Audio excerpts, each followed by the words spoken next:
Okay, December 29th. We just had an air raid here and power is out, so I have my headlight on because I need this to give you a little bit of a tour and show you my backup power setup here in Lviv. But everything was going pretty good this morning, and it's the second time I got caught in the shower when the power went out. I don't know, it's like I have bad luck with this, so I'm just recording from inside because people are a bit jumpy and it's not appropriate to record outside right after an air raid, so. But yeah, it's this was a big one. I think 120 missiles. Still, there was some impacts in Lviv apparently. The information is, as usual, very sketchy. Probably won't know everything for a couple days. So anyway, let's get this going here. So yeah, here is my back setup here. So this battery here, and I'll explain all the components, can give power to my laptop and my monitor for about 7-8 hours. And we were having power cuts for 4 hours at a time. 4 on, 4 off. We had like I think I've explained in a previous video, we had 4 for sure, then 4 maybe, and then 4 definitely no power. So it was like we could go theoretically maximum 8 hours without power in this setup. If I don't power the computer directly and just use the computer battery and just use the battery only, this car battery only to power the monitor, then I could stretch this for 8 or 9 hours.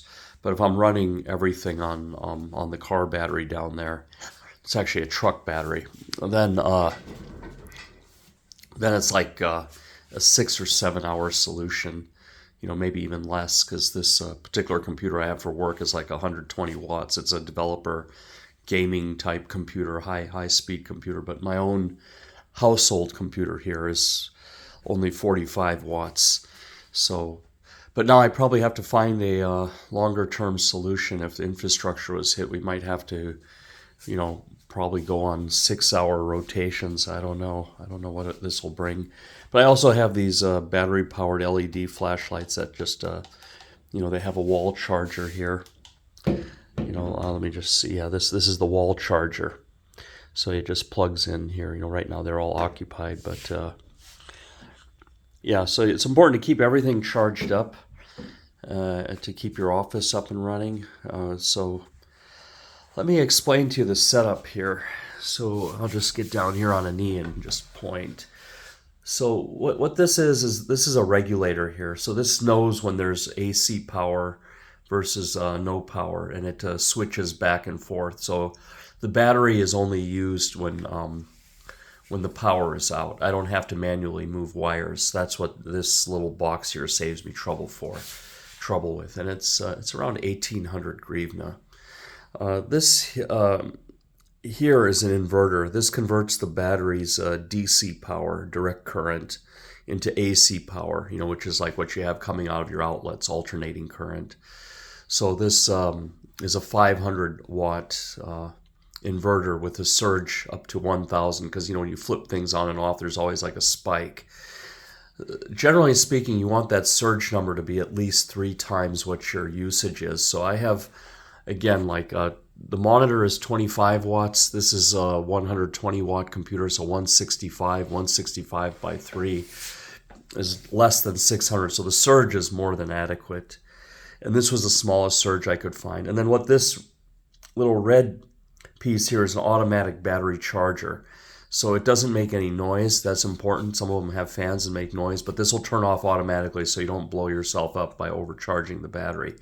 So it hits up to like 14 volts. I think the maximum you should do is 14.4, but this is set to like 14 volts, and it turns off. And when the power is back on, this kicks on and starts charging the battery. And this is all automatic. I don't have to fiddle with this at all or mess with this at all. The other setup I have in the closet, which I'll show you for the internet, is more manual, and I'll show you that just in a second here. So you have you have several components here. You have your regulator, your between AC and between reserve power and your normal power, and then you have your inverter, which converts the DC to AC, and then you have this like truck battery. And this one is gel filled. I paid a total of $640 for this setup, delivered with the guy delivering and setting it up for me. Yes, I could have done it myself and run around and everything, but I just wasn't in the mood, to be honest. I just wanted to get some power going and everything. And I think in Ukraine, these things are pretty jacked up. I mean, this setup, I think in any other country would be $200. I don't even think that much, but here in Ukraine, the prices get pretty jacked up. It's pretty hard to find this stuff. So this is essentially a truck battery, and then this is just a 4 amp. I need to actually get a better charger. This one is, if we have 8 hours continuous power, it'll fully charge the battery, but I think our situation is going to be a little bit different here, where we need to charge the battery in like just a couple hours only, to keep things going. So I'm in the market. I'm looking for like what's called this is a 4 ampere charger. I'm looking for a 10 ampere charger without the fan. That's automatic, because the chargers have the fan, and that makes a little buzzing noise, and I don't have those noise canceling speakerphones. So you can see, the power is all out and everything, so yeah. I'll turn on the light here so you can see what's going on here. Now for the internet, we have to do this manually. So here we have the car battery, and then this goes up to an inverter, a homemade inverter. My neighbor Danny made this for me, and this is a low voltage setup, so this homemade thing will work. This is I think the modem here is 9 volts and the router is only 12 volts, so this could even run off of like AAA batteries theoretically. You need a lot of them, it would eat a lot of juice, but theoretically I think you could do this with like standard batteries even. But we use the car battery because this will give you like 3 days, 3 days of internet. So if the whole world is, coming down around us, at least we know what's going on, that it's actually the apocalypse, versus just a normal daily life. Also keep some cash handy. We always keep a few $100s in local currency with us, and handy as well, because sometimes the ATM machines don't work, or the terminals are not connecting properly.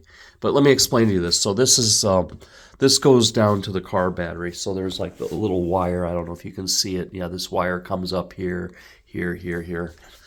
and runs here.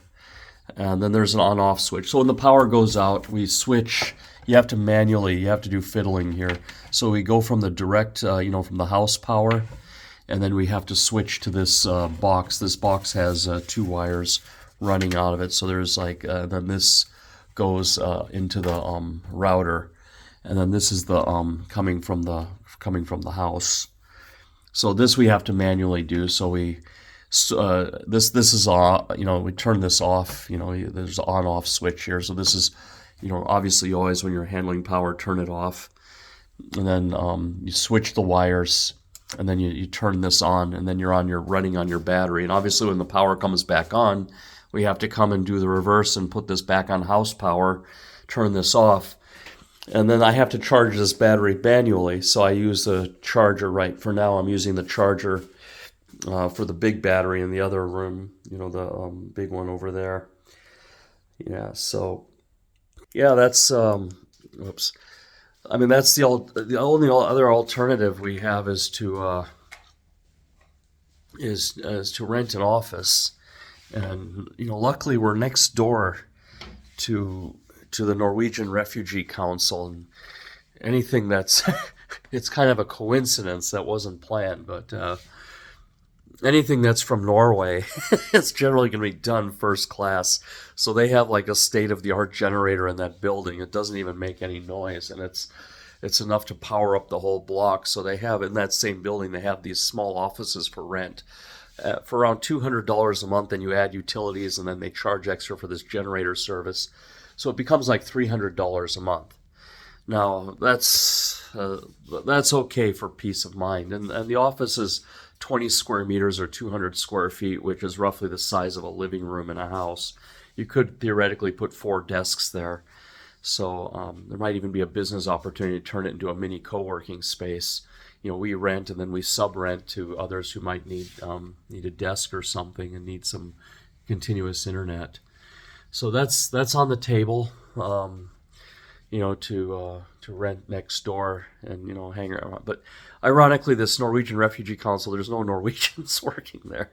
It's all locals, and I think some people from Europe. And I met one guy who was working there from England because I was going there trying to speak my Norwegian with them, and no one understood what I was talking about. And I had to flash them my Norwegian passport, and they finally understood. They said, "Oh, no, no, no, that's just the name of the company, and all the main headquarters in Oslo, and this is the local office." And I was like, I got it. So, yeah, it's shaping up to be a nice day. I'm almost, it's almost lunchtime. Get ready to go out for a walk or something. I'm just today doing some courses for work. So stay up with the times, even though it's holidays and stuff. I usually use the time to learn something new, something useful for the job. Yeah, what else? What else is there going on? We're supposed to get some air defense systems. I think I've got a video about that already. My thoughts on that is we need more gun systems versus like missile to missile systems, like something that sprays flak in the air and can take down a lot of these drones at once, or take them down more cheaply and without reloading, and something more mobile. What worries me about this Patriot, it's like 3 big trucks, and it takes some time to set up, and the Russians are just going to keep sending missiles and from all different places. And this Patriot's kind of like a stationary system. We need something that's like on wheels that can fire while it's rolling and keep moving, kind of like this HIMARS. This HIMARS can like set down, shoot off rockets, and then get up and start moving again. It doesn't need this like big setup period, because this is a different kind of war than Afghanistan and Iraq. There's a big artillery factor, and then there's this cruise missile factor here that we're dealing with, and the systems have to be more mobile. But that's just my view. I mean, I'm sure these guys know what they're doing, and there's a reason to all this. Just my background. I used to be in the Navy and work with these kind of things long back. So, I'm not totally unqualified in the opinion, but I'm sure things have changed since the 1990s. But yeah, we need an Iron Dome. We need an Iron Dome here for for Lviv. Something, and for every city in Ukraine, for that matter, and even every village. And the whole country generally needs to be, the air needs to be protected. But I guess we start with the critical infrastructure and, the cultural heritage things, and then keep working out from there till we have 100% coverage. It's kind of like building a cell phone network. You got to start with what's most important for the long term. All lives are important for sure, but we have to think about the long-term survival of the country and protecting these critical nodes, or if one thing is damaged, then it affects, hundreds of thousands of people. So I'm sure they have that logic going on. But okay, you all have a nice day. I got to get back to work.